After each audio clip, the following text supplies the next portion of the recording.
कैसी लड़कियां हैं ठंड से वाइब्रेशन पर लगी हुई हैं लेकिन जर्सी या कोट नहीं पहनना क्योंकि फूलों वाला सूट नजर नहीं आएगा। मौजूदा दौर में घर को चोर डाकू से महफूज बनाने के लिए वाईफाई का होना बहुत ज़रूरी है ताकि एक दो बंदे सारी रात जागते रहें। माँ जाओ हमसायों से चमचा मांग लाओ। पप्पू थोड़ी देर बाद आकर कहता है अम्मी वो चमचा नहीं देते। माँ हाय कितना ख़राब ज़माना, हमसायों का ख्याल ही नहीं, जाओ अलमारी से अपना चमचा निकाल लाओ।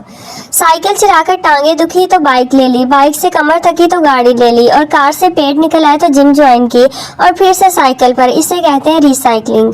पप्पू पेपर देकर घर आया। माँ बेटा पेपर कैसा था? पप्पू बारीक सा था, सफेद कलर का। टीचर तुम्हारे पास 2 सेब हैं और तुम्हारे घर 3 मेहमान आ जाए तो तुम क्या करोगे? पप्पू उनके जाने का इंतजार करूंगा। हम ऐसी कौम है जब आमने सामने बात कर रहे हो तो कहते हैं सुन भाई, और जब फोन पर बात कर रहे हो तो कहते हैं देख भाई। घर में कोई इलेक्ट्रॉनिक की चीज़ खराब हो तो कसूरवार हमेशा उसी शख्स को ठहराया जाता है जिसने आखिरी दफ़ा उस चीज़ को इस्तेमाल किया हो।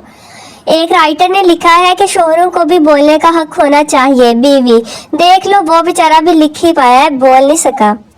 चैनल को सब्सक्राइब करें, वीडियो को लाइक ज़रूर करें। मैंने पड़ोसन के बच्चे को मारा। पड़ोसन लड़ने आई, मैंने पूछा ये आपका बच्चा है? आपकी तो इतनी उम्र नहीं लगती। बस फिर वहीं लड़ाई ख़त्म। इस तरह की मज़ीद वीडियोस देखने के लिए चैनल को सब्सक्राइब करें, वीडियो को लाइक करें। Take care.